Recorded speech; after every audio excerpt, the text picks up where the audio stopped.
Imagine with me for a minute, you have a new patient that just came in to the office. They met with the doctor, thrilled with the service, thrilled with the doctor, and excited to move forward and have their health challenge addressed. In the meantime, you had a new patient that tried to call. They were put on hold. They got a busy signal. They filled out the online form and nobody got back to them. And you lost the potential for even more clients. The worst part of that situation is the person that was trying to make that appointment was a referral. And those referrals are hard to get because it takes a lot of effort, work, and process to get people to refer people they know. You not only damaged one relationship by not making it easy for that person to schedule, but you also damaged the relationship with the person that referred them because that person's going to go back to the original patient and say, yeah, I tried to get in with your doc, but I couldn't even get through. I either got put on hold, I had to go through a menu of 25 options, or I filled out the form and nobody ever got back to me.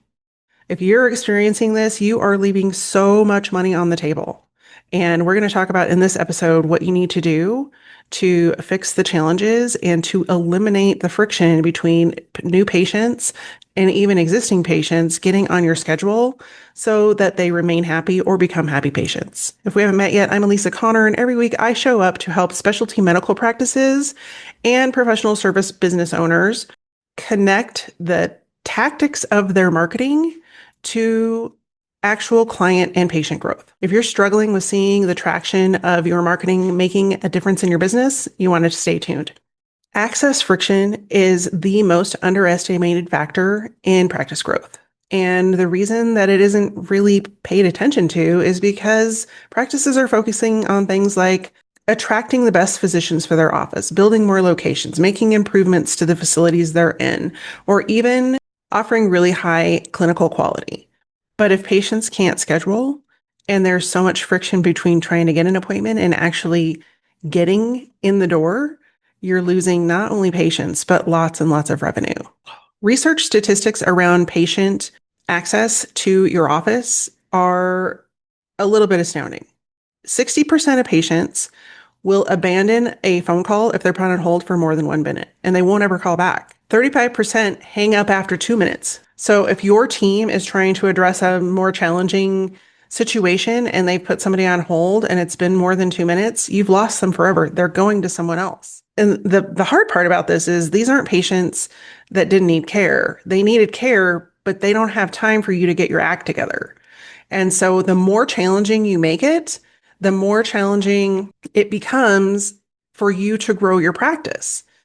That is what we mean by friction. When you're looking at your profit and loss line items, there's no line item for patients who didn't schedule. In fact, you probably wouldn't even know that it was a problem until you went to look for it. And that's what we're going to talk about today. There are 4 points where patients kind of fall off and end up going somewhere else. And the biggest one is on the phone. So if you are only doing phone scheduling right now, you have a limitation to the number of people that can answer the phone.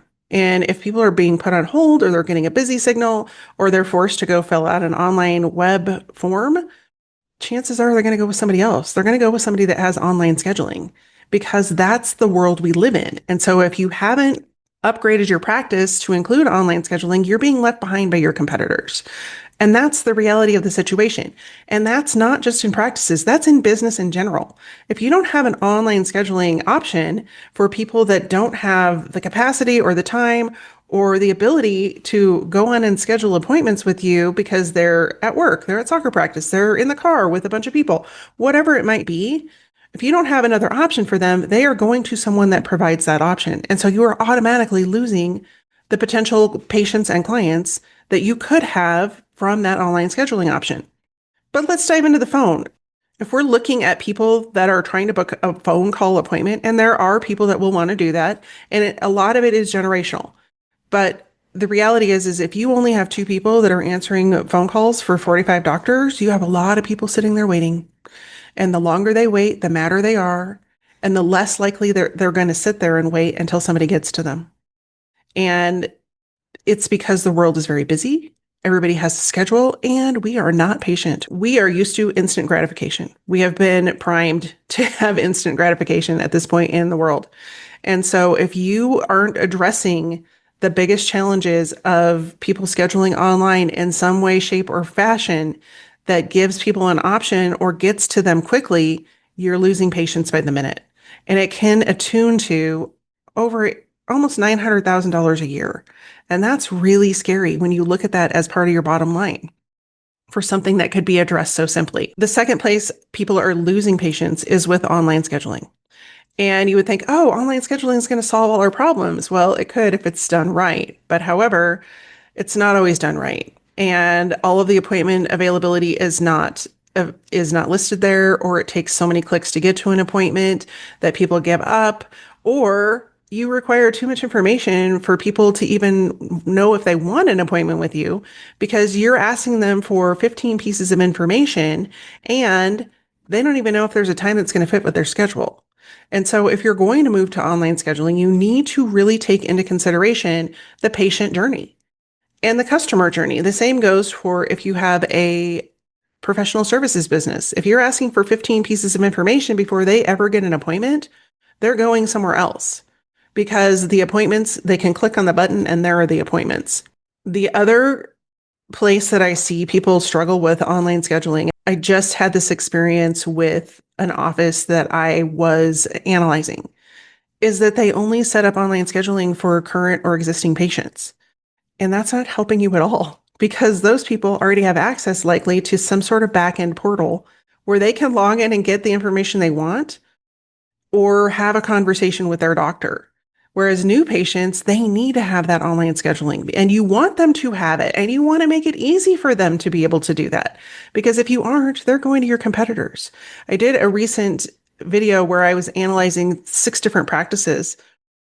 And that was the number one challenge that I saw with most organizations is if they did have online scheduling, the process to get through that scheduling was so horrific that nobody's going to go through all those steps. Some of those online scheduling options had up to 11 pieces of information or clicks that they wanted people to take before they ever got to even see if there was an appointment time with the doctor they wanted to see. Now, I can see that you would need to have some sort of filtering to get people to the right place, but there's ways to do that before they ever get to online scheduling. And if you aren't making that pathway easy for people, they are leaving. They are going somewhere else. Friction point number 3 is around new patient forms. And if you've listened to any of the episodes that I've done recently about new patient forms, the struggle is real.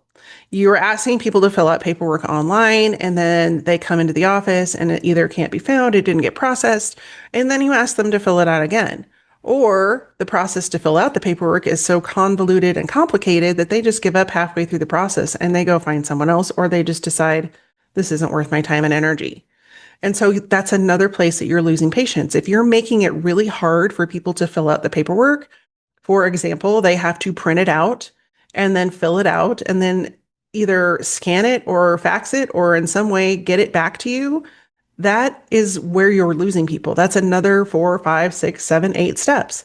Make it easy for people to fill out the paperwork and make sure that it is working and going to the right places so that when that patient comes in, the doctor's already looked at it, his assistant and his staff have been able to look at it, and you can welcome that patient knowing where they are coming from, what they're challenged with at the moment, and how you're best going to help them, which makes it easier for you to get to the solution and it cuts down on appointment time, whether you're willing to spend time with them or not to make it feel like they are really valuable to your practice.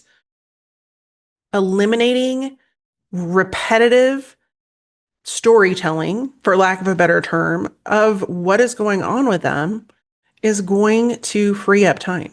And when you have more time, you're able to see more people and you're able to spend additional hand-holding time, for lack of a better term, with the people that are in your office, which makes them feel special, which is really what we're aiming for when we want to have a world-renowned practice or business. And then the fourth and final point of friction that we're going to talk about today is the leave a message and we'll call you back. This is such a turnoff, especially to younger generations. Number one, they don't like to talk on the phone. When you're looking at Gen Z or younger, maybe even millennials, they don't want to talk on the phone. They want to do everything via text or via the internet or They don't want to email either. Let's just be honest. So if you're asking them to leave a message and you're going to call them back, they're hanging up. Like you've already lost them. And this is the next generation of buyers. So I want you to pay attention to this part because you may have some people that are older that are perfectly happy leaving a message, but they're only going to wait so long and it's shorter than you think for you to call them back. And if you don't get back to them quickly, they're moving on. They have a list of people they can call and they're going to move on to the next person. And by the time you get back to them with your schedule or when somebody has time to call them back, it may be too late. And so you've lost people there as well. So when we're looking at the world, I touched on this a little bit earlier when I talked about instant gratification. Well, the reason that we all have been conditioned for instant gratification is because of companies like Amazon. You can order something on Amazon and it can be there later that afternoon. And the most it's going to be is a couple days later. We are not only comparing our experience with scheduling with your office to scheduling with other medical offices, we're comparing that experience to every other experience that we have, whether it's shopping or getting a restaurant reservation or getting takeout or whatever it might be. If your process isn't as smooth as all the other processes that we go through to do the things we want to do, you are losing us as patients and as clients. And we have to ensure that those processes are so ironed out and so smooth and so flawless that we are the Amazon of our business. And when you can become the Amazon of your business with even a higher touch, you become unstoppable. I'm not saying Amazon is perfect. At the end of the day, they're $1 billion company, but they're definitely not perfect. And there are things that happen when you order from Amazon that because they're such a big organization, they have no control over. But because you're not the size of Amazon, that gives you an advantage because you can actually iron out processes and the different ways that you treat your patients so that you become flawless. You become the flawless version of Amazon, which is really impressive, not only for your practice, but it makes your patients feel like they are the number one priority for you and your business. The other component of this Amazon analysis is that because insurance companies are requiring higher deductibles, the process of medical care is becoming more consumer focused. Like people are really shopping around and they're finding the best option for, lack of a better term, bang for their buck. Because if it's challenging to work with your office and you don't meet the deductibles for their insurance or there's another hiccup along the way, the chances that they're going to come and work with you versus somebody else are much lower. And you don't want to have that. You want them to be coming to you and seeing that you have the flawless experience of your version of Amazon and you really care about their health, their well-being, and their future. This is the big differentiation factor, is that it's not only do you have to have smooth processes and ways for people to do business with you, but you also have to illustrate to them we're different because we not only have all of that in order, but we do these other things to care for our patient and give them an exceptional experience. One of the best ways to see what your current experience is to do an audit on your own practice. Whether it's you or your practice administrator, there are 4 specific things that you should check on regularly. One of the best ways that you can see where the friction points in your process for people that are trying to schedule your office is to do an audit. And you or your practice administrator or someone in your office can go through the process of what it's like. And what the first step would be is to call your office during peak times, during slow times, and during a time that would be maybe after hours and document what happens. Document the process, see how long you're on hold, see how long it takes for someone to get to a human, and document all the things along the way. If you have a phone tree, how many options are there? Are they confusing? How long do you have to listen? Time it. Is it 20 seconds, 30 seconds, 50 seconds? Because if it's more than 30 seconds and they haven't even gotten through the options of who to contact yet, the chances that they're going to sit there and do that drop dramatically every second that they're on the phone before they get to talk to a human being. The next place that you can do this audit is online. If you have an online scheduling form, fill it out. How long does it take for somebody to get back to you? Does somebody get back to you? One of the practices I audited, they're like, oh, we never even look at those forms. We don't even know who they go to. And so if someone is filling that out thinking they're going to get a patient appointment and nobody looks at those or they don't get back to them for 48, 72 longer hours, what are the chances they're going to wait around for you to get back to them? Slim to none. If you have online scheduling, are there hiccups in the online scheduling process? How many clicks do they have to go through before they can get scheduling times? Is it easy to find scheduling times for the doctor that they want to see? Is it easy for them to decipher which doctors do what so that they know if they have an ankle injury, they should not be scheduling with the shoulder doctor? If those aren't clear, if those pathways aren't clear, you have friction and you have challenges that are keeping people from scheduling with you. Those are all things that can be audited and looked at. The third thing you can look at in this audit is how long is the time period between when a new patient request comes in, whether that's a referral or it's a direct patient coming from the web, it's a phone call, whatever it is. How long is it between that request and when they actually get an appointment? Measure those times, come up with an average, and then determine, is that your best? Are you going to aim for better? And if you're going to aim for better, what's the process that you're going to put into place to do that? And if you don't have one, I highly recommend that you come up with one, because the faster you can make it and the smoother you can make it, the more likely you're going to attract and keep not only patient referrals, but also referrals that are coming from other medical practices. And then the last component that I mentioned earlier is to check your after hours process. If you have somebody that has an emergency and you don't have a way for them to get in touch with someone in your office and you haven't made the process clear to them, they're going to the ER. And that may not be the best fit for them. And they may end up having to get to you eventually. But if the emergency room has a partnership or a referral agreement with a different office, you're never going to get to them.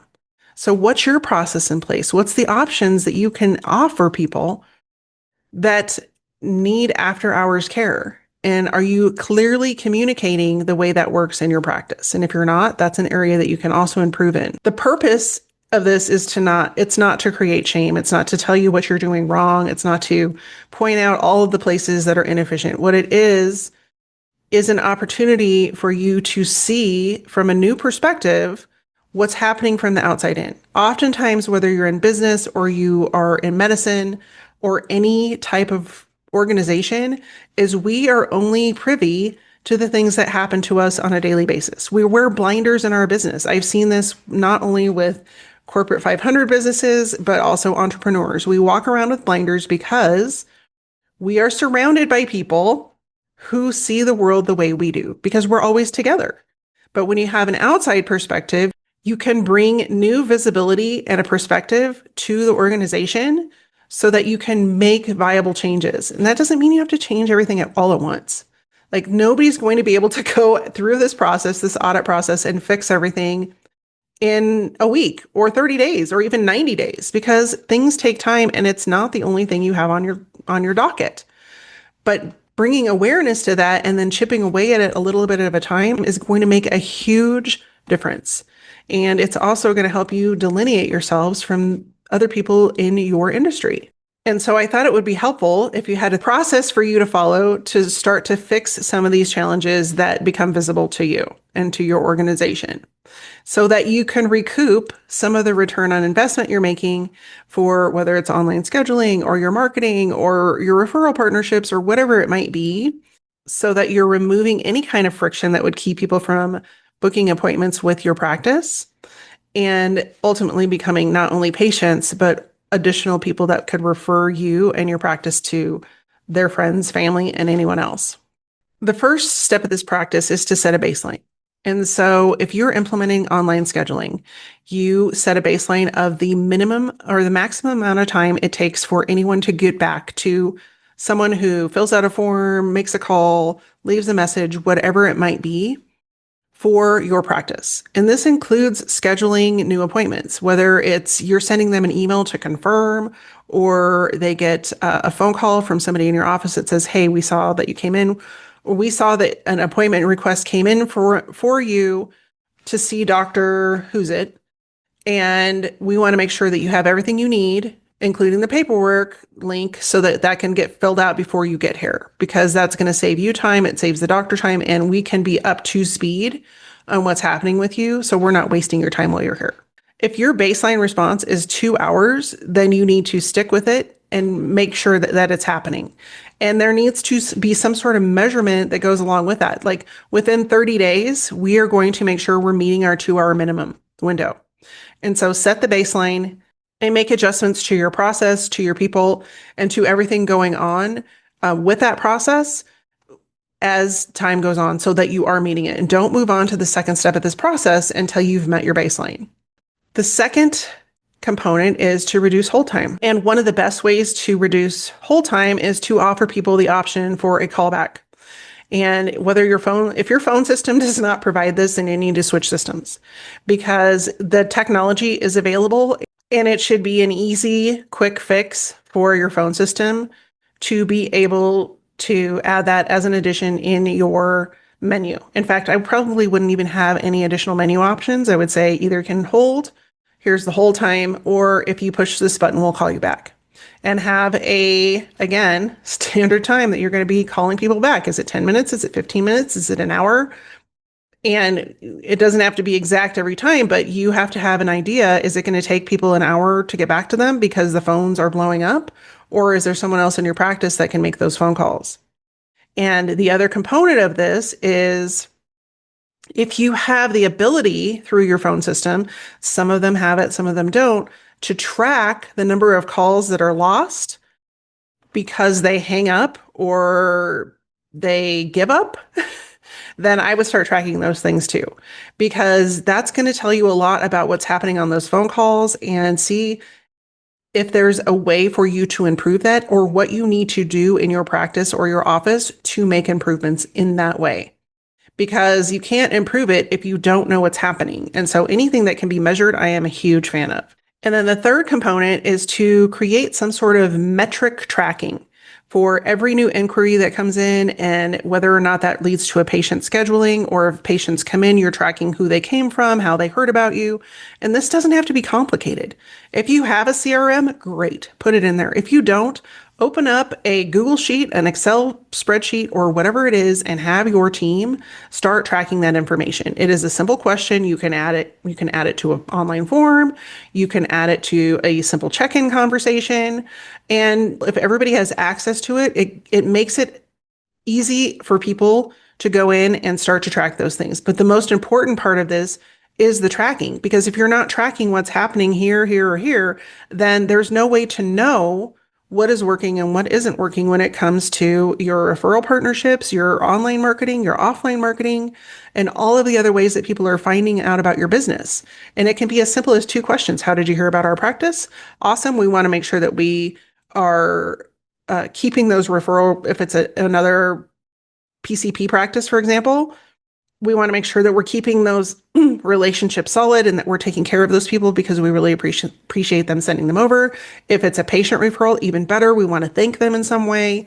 Or if it's online, oh, great. Was it an ad? And sometimes people won't remember, but it never hurts to ask because they may remember. It was on Instagram. Well, if you're running Instagram ads, chances are pretty high it was an Instagram ad, unless they call out a specific post.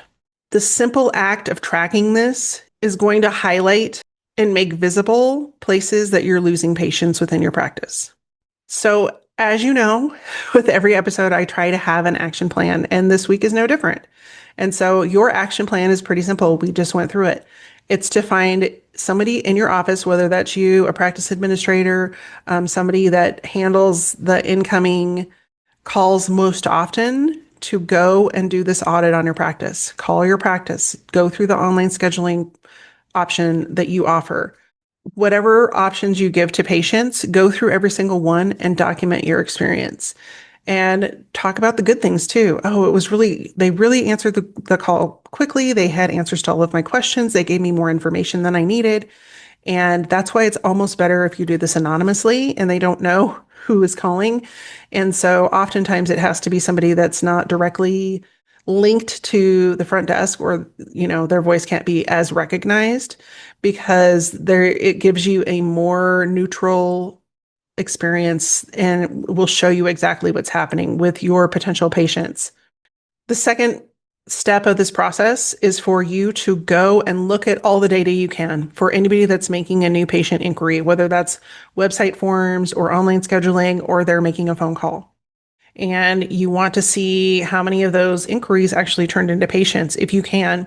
This might take a little bit of finagling at first because you're starting from ground zero, but it's going to give you a baseline of where your gaps are and where you need to fill the gaps. The third component of this audit is to talk to your front desk team and ask them, like, what's the number one reason people say they aren't becoming a patient?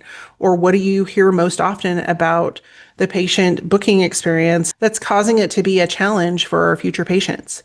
What are the things you hear most often about why people aren't coming to our practice?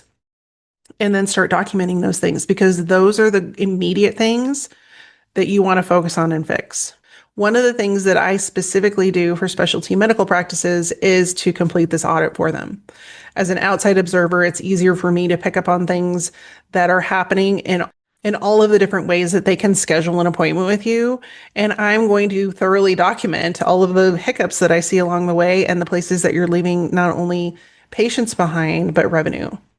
If you want some assistance with this specific audit, there is a link below this video. In the meantime, thanks so much for tuning in. If you found this episode valuable, I would love for you to share it with a friend and hit that like button. YouTube loves it, and so do I. I'll see you next week. In the meantime, take care, be well, and stay safe. See you soon.